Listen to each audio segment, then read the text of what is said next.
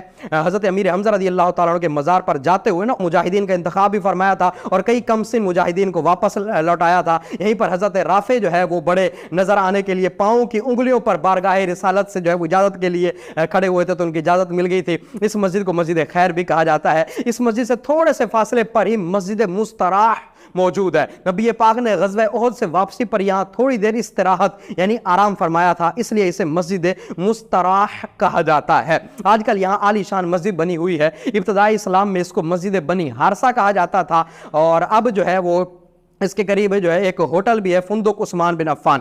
اب احد پہاڑ کے پیچھے بھی جو ہے نا دو پہاڑ ہیں, ایک جبل ایر اور ایک جبل ثور, جس کے متعلق نبی پاک نے ارشاد فرمایا کہ مدینہ ان دونوں پہاڑوں کے درمیان حرم ہے. اب 10 کلومیٹر کے فاصلے پر مسجد ذوالحلیفہ وادی عقیق کی طرف بھی آ جائے, یہ وہ پہاڑ جہاں پر بنی اسرائیل کے 2 نبیوں کے مزارات بھی ہیں نا, اس کے قریب ایک پہاڑ ہے. اور بدر کی جانب جائیں تو اس کے راستے میں حضرت عروہ بن زبیر رضی اللہ تعالیٰ عنہ کا قلعہ بھی آتا ہے. آگے بیر روحہ ہے, بیر شفا ہے, جبل ورقان ہے, وادی ہمرا ہے, اور بدری صحابی حضرت عبیدہ بن حارث رضی اللہ تعالیٰ کا مزار, اور بدر کے پرانے راستے میں حضرت ابو ذر غفاری کا گاؤں بھی آتا ہے. ناظرین, یہ وہ مقامات ہیں جو اسلام کی تاریخ کا پتہ دیتے ہیں. یہ وہ مقامات ہیں جہاں جا کر بندہ ماضی میں کھو جاتا ہے. اسلامک ہسٹری گویا بندے کی آنکھوں کے سامنے پھر جاتی ہے, اور وہ حال میں نہیں بلکہ ماضی کے جھروکوں سے خود کو دیکھتا محسوس کرتا ہے. اللہ کریم ان مقدس مقامات کی برکتیں بھی عطا فرمائے, اور نگاہوں سے ان کے بوسے بھی جو ہے وہ نصیب فرمائے. آمین بجاہ طٰہٰ و یاسین.